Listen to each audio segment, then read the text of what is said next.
తిరుపతి పర్వతాల చుట్టూ ఉన్న అరణ్యాలు, రాత్రి వేళల్లో అడవిలో వినిపించే వింత శబ్దాలు. ఇవి సాధారణంగా భక్తులు పట్టించుకోరు.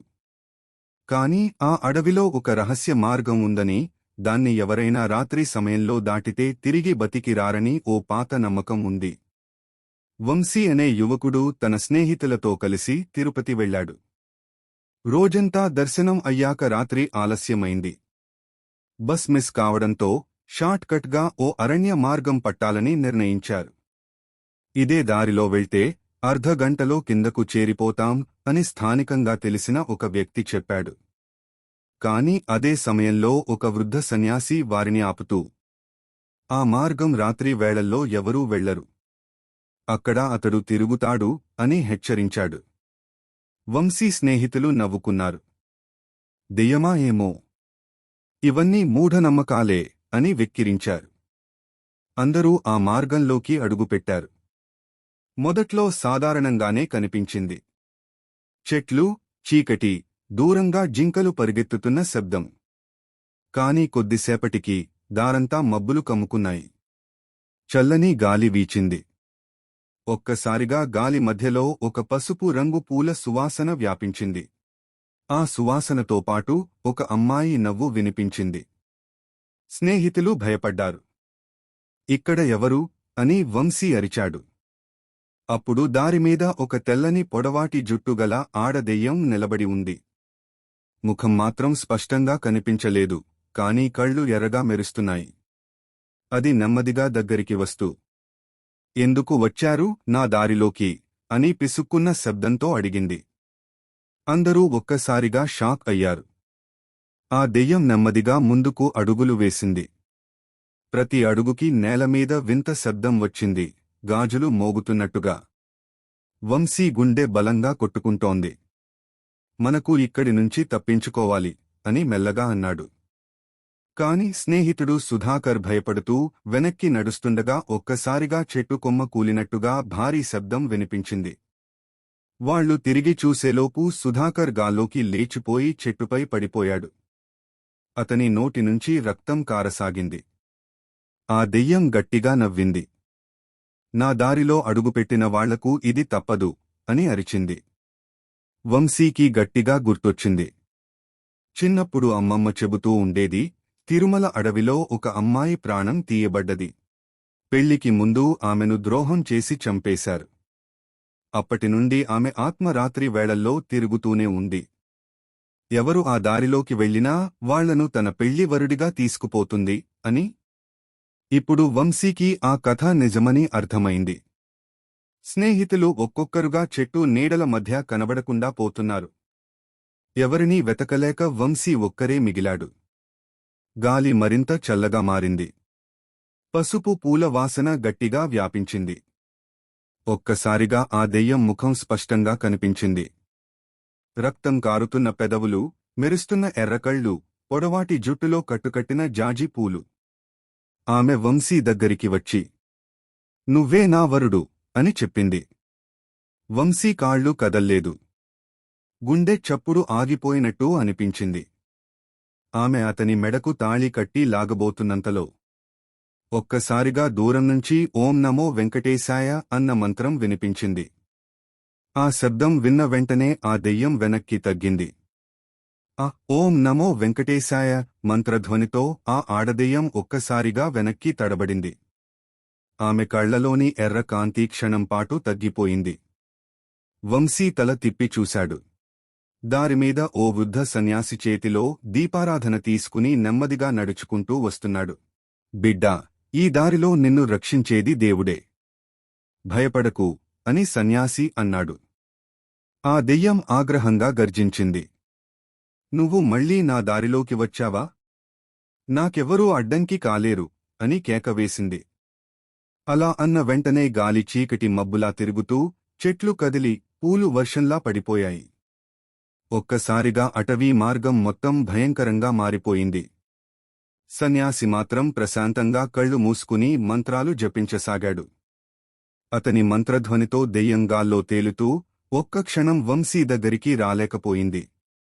వంశీ అడుగులు ముందుకు కదలాలనుకుంటున్నా భయంతో శరీరం బరువైనట్టుంది. స్వామి, ఇది ఏంటి? ఎందుకు మమ్మల్ని చంపుతోంది? అని వంశీ ఏడుస్తూ అడిగాడు. సన్యాసి కళ్ళు తెరిచి అన్నాడు. ఇది ఒకప్పుడు ఒక అమాయకురాలు. పెళ్లి ముందు వంచించబడి ఈ అడవిలోనే రక్తపాతం జరిగింది. ఆమె ఆత్మ శాంతి పొందలేదు. దురదృష్టవశాత్తు రాత్రి ఎవరు ఈ మార్గం దాటినా వాళ్లను తన వరుడిగా భావించి వెంటాడుతోంది. అప్పటికే దెయ్యం గట్టిగా కేకవేసింది. నన్ను ఎప్పటికీ శాంతిపరచలేరు. నా బాధ ఎవరికీ అర్థం కాదు అని గర్జిస్తూ ఒక్కసారిగా నేలపై పడిపోయి తిరిగి లేచింది. ఈసారి ఆమె రూపం మరింత భయంకరంగా మారింది. జుట్టుగాల్లో ఎగురుతూ, నాలుక పొడవుగా బయటకు వచ్చి, కళ్ళు మరింత రక్తకాంతులా మెరిశాయి. ఆమె నేరుగా వంశీపై దూకింది. వంశీ కళ్ళు మూసుకున్నాడు. కాని ఆ క్షణంలో సన్యాసి చేతిలోని దీపం జ్వాలగా ఎగసి దెయ్యం మీద పడింది. ఒక్కసారిగా ఆమెలో నుండి ఒక వింత అరుపు వెలువడింది. అడవంతా ఆ శబ్దంతో కంపించింది. ఆ వింత అరుపుతో చెట్లు కంపించాయి. పక్షులు అర్ధరాత్రి సమయంలో గాలిలోకి ఎగిరిపోయాయి. వంశీ గుండె ఒక్కసారిగా ఆగిపోతుందేమోనని అనిపించింది. ఆ దెయ్యం మంటల్లో కొంతసేపు తిప్పుకుంటూ చివరికి నేలపై కూలిపోయింది. కాని చనిపోలేదు. జ్వాలలు ఆగిన వెంటనే ఆమె మళ్లీ లేచింది. ఈసారి కన్నీళ్లతో నిండిన కళ్లతో వంశీని నేరుగా చూసింది. నన్ను ఎందుకు అడ్డుకుంటున్నారు? నేను తప్పు చేయలేదు. నన్ను నమ్మినవాడు ద్రోహం చేసి ఈ అడవిలోనే చంపేశాడు. ఆ రోజు నుంచి నేను ప్రతి వరుడిని శపిస్తున్నాను అని ఆమె కేకవేసింది. వంశీ భయంతో వణికిపోయాడు. అమ్మా! నీకు జరిగినది బాధాకరం. కాని అందుకే అమాయకులను ఎందుకు చంపాలి అని వంశీ అరిచాడు. ఆ మాట విన్న వెంటనే ఆ దెయ్యం కాసేపు మౌనంగా నిలబడింది. ముఖంలో బాధ ప్రతిఫలించింది. సన్యాసి దగ్గరికి వచ్చి అన్నాడు. నీ పేరు సీతమ్మ కదా? నిన్ను మోసం చేసి ఇక్కడే చంపేశారు. నీ ఆవేదనను నేను కూడా విన్నాను. కాని నువ్వు ఇలా ఆత్మల్ని వెంటాడితే నీకు విముక్తి దొరకదు. ఆమె ఒక్కసారిగా వెనక్కి తడబడింది. విముక్తి నాకు దొరుకుతుందా? అని అడిగింది. వంశీకి ఆ క్షణం స్పష్టంగా కనిపించింది. దెయ్యం రూపంలో ఒక యువతి, పెళ్లికూతురి వేషంలో, రక్తంతో నిండిన నడుము. ఒక చేతిలో విరిగిన తాళి, మరో చేతిలో పసుపు కంకణాలు. ఆమె స్వరం మృదువుగా మారింది. నన్ను ఎవరూ గుర్తించలేదు.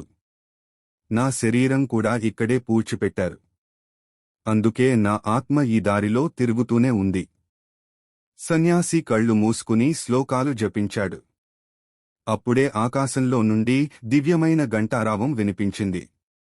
మెల్లగా ఆ మార్గం మీద చంద్రకాంతి విరజిమ్మింది. సీతమ్మ ఆత్మ కళ్లల్లోని ఎర్రకాంతి కనుమరుగైపోయింది.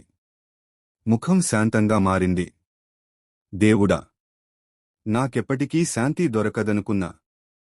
కాని ఇప్పుడు నాకు వెలుగు కనపడుతోంది అని ఆమె కన్నీరు కార్చింది. ఆమె వంశీని చూసి, క్షమించు బిడ్డా. నీకు భయం కలిగించాను. ఇకనుంచి ఈ మార్గంలో ఎవరినీ హింసించను అని చెప్పి క్రమంగా మసకబారిపోయింది. అడవిలో మళ్లీ ప్రశాంతత నెలకొంది. వంశీ ఊపిరి పీల్చుకున్నాడు. స్వామి, నేను బతికినట్టేనా అని సన్యాసిని చూసి అడిగాడు. సన్యాసి మెల్లగా తల ఊపాడు. అవును. కాని గుర్తుపెట్టుకో, ఈ పవిత్ర పర్వతాల దారిలో ఎప్పటికీ మూఢనమ్మకాలు కాదు, నిజాలు దాగి ఉంటాయి. వాటిని గౌరవించాలి. సీతమ్మ ఆత్మ వెలుగులో కలసిపోయిన వెంటనే వంశీ కాసేపు నిశ్శబ్దంగా నిలబడ్డాడు. గాలి చల్లబడింది. వింత వాసనలు కూడా మాయమయ్యాయి. కాని అతని మనసులో మాత్రం ఒకే ఆలోచన. నా స్నేహితులు ఎక్కడా? వాళ్ల పరిస్థితి ఏమైందో? స్వామి, నా ఫ్రెండ్స్కి ఏమైనా అయ్యిందా అని వంశీ ఆత్రంగా అడిగాడు. సన్యాసి కళ్ళు మూసుకుని జపం చేసి తరువాత మెల్లగా అన్నాడు. నిన్ను కాపాడడానికి దైవం అనుమతిచ్చాడు. కాని నీ స్నేహితులు, వాళ్లలో ఎవరు బతికి ఉన్నారో నాకు స్పష్టంగా కనపడటం లేదు. నువ్వే వెతకాలి.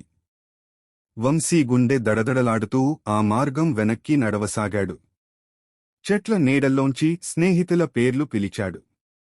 సుధాకర్, రవి, నరేష్. ఎవరైనా ఉన్నారా? మొదట ఎక్కడా స్పందన లేదు.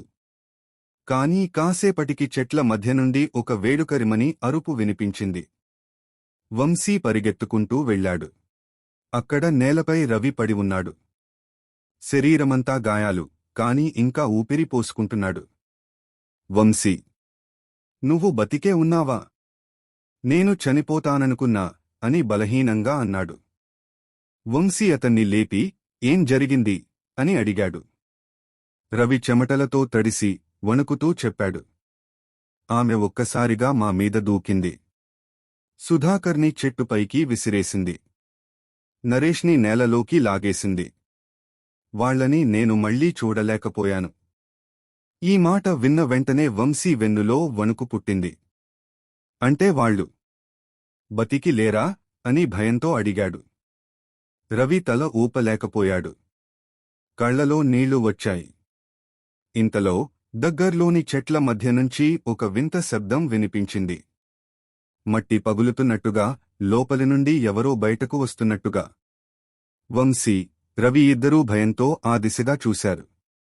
మెల్లగా నేల చీలి నరేష్ రూపం బయటకు వచ్చింది. కాని అది అతను కాదు. ముఖం నల్లగా మారిపోయి కళ్ళు తెల్లగా తిరిగి ఉన్నాయి. పెదవులపై రక్తపు జాడలు. అతని గొంతులోంచి మానవ స్వరం రాలేదు. కాని ఒక పిసుక్కున్న, భయంకరమైన శబ్దం. నేను ఆమెతో ఉన్నాను. ఇక మీదట మీరు కూడా నాతోనే ఉండాలి అని చెప్పాడు. వంశీ, రవి భయంతో వెనక్కి తగ్గారు. వంశీ, రవి ఇద్దరూ భయంతో ఆచూకీ నిలిచిపోయారు. నరేష్ రూపం ముందుకు వచ్చింది. అతను మానవ రూపంలో ఉన్నా, కళ్లలోని తెల్లకాంతి, ముఖం కూర్చుకున్న రక్తపు రేఖలు, వింత శబ్దం అన్నీ దెయ్యం ఆధీనంలో ఉన్నాడని చూపిస్తున్నాయి. రవి దెయ్యాన్ని చూసి అరిశాడు. మనం ఇప్పుడు ఎలా బయటకు వెళ్తాం? వంశీకి ఒక్క మార్గమే గుర్తొచ్చింది, ఆ వృద్ధ సన్యాసి. ఆ సమయంలో సన్యాసి చేతిలోని దీపాన్ని ఎత్తి ఒక పెద్ద వనవాసి మంత్రాన్ని మధురంగా జపించాడు. అదే సమయంలో నరేష్ ముందుకు దూకి, నీ చుట్టూ ఎవరూ రాకుండా చేయాలి అని పిసుక్కున్న శబ్దంలో అరిచాడు. వంశీ తలనొక్క తిప్పి ధైర్యంగా చెప్పాడు. మనం నిన్ను రక్షించాలనుకుని వచ్చాము. నీ శాపం నీలోని దుఃఖం, కోపం, అడ్డంకి మాత్రమే. నిజంగా నీవు సహాయపడితే మనం బయటకు వచ్చి నీకోసం దేవుని ప్రార్థనలు చేసిపోతాము. సన్యాసి మంత్రాలు మెల్లగా జపమయ్యాయి. ఒక్కసారిగా నరేష్ ఆకారం కుదించబడినట్లయింది. అతని శరీరం బలహీనంగా కంపిస్తూ, కళ్ళు మానవ ఆకారంలోకి మారాయి. అతను భయంతో వంశీ వైపుకు తిరిగి చూసి చెప్పాడు. నా మనసు ఇంతకాలం గందరగోళంలో ఉంది. ఆ అద్దం చూస్తే నా లోపాలన్నీ బయటకు వచ్చాయి. వంశీ అర్థం చేసుకున్నాడు. నరేష్ కదా, సీతమ్మ ఆత్మశాపం కారణంగా దెయ్యం ప్రభావంలోకి మాయమయ్యాడు. ఆ దెయ్యం కేవలం అతని లోపాల ప్రతిఫలాన్ని ప్రదర్శిస్తుంది. రవి అడిగాడు. అంటే అతను మళ్లీ మానవుడా అవుతాడా? సన్యాసి మెల్లగా తల ఊపాడు. అవును. అతను నిజమైన క్షమాపణ చూపిస్తే దేవుని సహాయంతో అతని ఆత్మ శాంతి పొందుతుంది. కాని మనం ఆ దారిలో మిగిలి రాత్రి వరకు ఆత్మలను ఇబ్బంది పెట్టరాదు. అందరూ కలిసి ఆ మార్గం చివరి మలుపులోకి చేరారు. చీకటి క్రమంగా తప్పుకుని చంద్రకాంతి పరిమళంగా పడ్డది. నరేష్, రవి, వంశీ ముగ్గురూ ఒక్కసారిగా ఊపిరి పీల్చుకున్నారు. ఈ తిరుపతి అరణ్య రాత్రి వారిలో ఎన్నో భయాల జ్ఞాపకాలను మిగిలిపెట్టింది.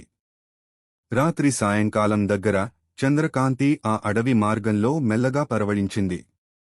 వంశీ, రవి, నరేష్ ముగ్గురూ అడుగులు నెమ్మదిగా ముందుకు సాగారు. చుట్టూ నిశ్శబ్దం, పక్షుల క్షణిక అరుపులు మాత్రమే. అప్పటివరకు వారిని వెతికే దెయ్యాల శబ్దం మాయమయ్యింది. సన్యాసి మెల్లగా వంశీ వైపు వచ్చి, ఇది చివరి అవకాశం. సీతమ్మ ఆత్మ ఇప్పుడు మీ కృతజ్ఞతతో, ప్రార్థనతో, భక్తితో శాంతి పొందుతుంది. కాని మీరు ఆ శ్రద్ధ చూపకపోతే ఆమె శాపం ఎప్పటికీ కొనసాగుతుంది అని చెప్పాడు. వంశీ కళ్ళు మూసుకుని ప్రార్థన మొదలుపెట్టాడు. రవి, నరేష్ కూడా క్షమాపణ మరియు ప్రార్థనతో భక్తిగా ప్రార్థించారు. కొద్ది క్షణాల్లో ఆ వంటివి పసుపు పూల సువాసన, ఎర్ర కళ్లలోని ఆగ్రహం, భయంకర నవ్వులు అన్నీ నెమ్మదిగా మాయమయ్యాయి. సీతమ్మ ఆత్మ స్పష్టంగా కనిపించింది. కాని ఇంతకుముందు భయంకర రూపం లేకుండా ఒక శాంతమైన, అందమైన యువతీ రూపంలో. ధన్యవాదాలు. నా ఆత్మకు శాంతి దొరికింది అని ఆమె మృదువుగా నవ్వింది. వంశీ, రవి, నరేష్ ఒక్కసారిగా ఊపిరి పీల్చుకున్నారు. ఆ రాత్రి వారిని భయంతో, కాని గౌరవంతో, భక్తితో నింపింది. సన్యాసి మళ్లీ ఒకసారి వారి వద్దకు వచ్చి, ఇప్పటినుంచి ఈ అడవి మార్గం భక్తులకు భయంకరం కాదు. కాని ఎవరు ఇక్కడ అసభ్యంగా, మూఢనమ్మకాల కోసం అడుగుపెడతారో వారిని పరీక్షిస్తుంది అని చెప్పారు. వంశీ ముగ్గుగా చెప్పాడు. మనం నేర్చుకున్న పాఠం, భయంకరమైన అణచికల వాస్తవాలు, అంధ నమ్మకాల ద్వారా మాత్రమే ఆత్మలు, మనుషులు ఇబ్బంది పడతారు. నిజం, భక్తి, కృతజ్ఞతే శాంతిని ఇస్తాయి. అప్పటినుండి ఆ అడవి మార్గంలో ఎవరికీ భయం ఉండలేదు. సీతమ్మ ఆత్మ శాంతి పొందింది. వంశీ మరియు అతని స్నేహితులు తిరిగి సురక్షితంగా తిరుపతి టౌన్కు చేరారు. వంశీ, రవి, నరేష్ 3 రోజుల తర్వాత తిరుపతిలో తిరిగి దర్శనానికి వెళ్లారు. ఈసారి వారు భయపడకుండా శాంతంగా అడవి మార్గాన్ని దాటారు. అడవి మార్గంలో ఇంతకుముందు ఉన్న భయంకరమైన శబ్దాలు, చీకటి, వింత వాసనలు అన్నీ మాయమైపోయాయి. చందమామ కాంతి కింద, చెట్ల నీడల్లో సీతమ్మ ఆత్మ కనిపించింది. కాని ఇక భయంకరంగా కాదు. ఆమె కళ్ళు శాంతిగా మెరిశాయి. మెల్లగా నవ్వుతూ వీరి వద్దకు వచ్చి చెప్పింది. బిడ్డలు, నా శాపం ముగిసింది. ఈ అడవి మార్గం ఇక భయంకరంగా ఉండదు. మీరు భక్తితో, ప్రేమతో అడుగుపెడితే కేవలం భద్రత పొందుతారు. వంశీ హాయిగా ఊపిరి పీల్చాడు. మేము నీ బాధను అర్థం చేసుకున్నాం. ఇక ఎవరైనా ఇక్కడ భయపడకూడదు అని అన్నాడు. రవి, నరేష్ కూడా కృతజ్ఞతతో ప్రార్థించారు. ఆ రాత్రి వాళ్లు నేర్చుకున్న పాఠం స్పష్టంగా తెలుసుకున్నారు. భయంకరమైన అనుభవాలు, శాపాలు, భక్తి, నిజం మరియు కృతజ్ఞత ద్వారా మాత్రమే శాంతి పొందుతాయి. అదే రోజు తిరుపతిలోని ఆ అడవి మార్గం ఇప్పుడు భక్తుల కోసం సురక్షిత స్థలంగా మారింది. ఎవరు అక్కడ భక్తితో అడుగుపెడతారో భయంకర శబ్దాలు వినిపించవు, భయాలు ఎదురుపడవు. వంశీ మరియు అతని స్నేహితులు ఆ అనుభవం ద్వారా జీవితానికి భయంకరంగా కనిపించే పరిస్థితులలో కూడా ధైర్యం మరియు విశ్వాసం కీలకం అని తెలుసుకున్నారు. ఈ కథ ఇంతటితో ముగుస్తుంది. ఈ వీడియో మీకు నచ్చినట్లయితే మన ఛానల్ను సబ్స్క్రైబ్ చేయండి.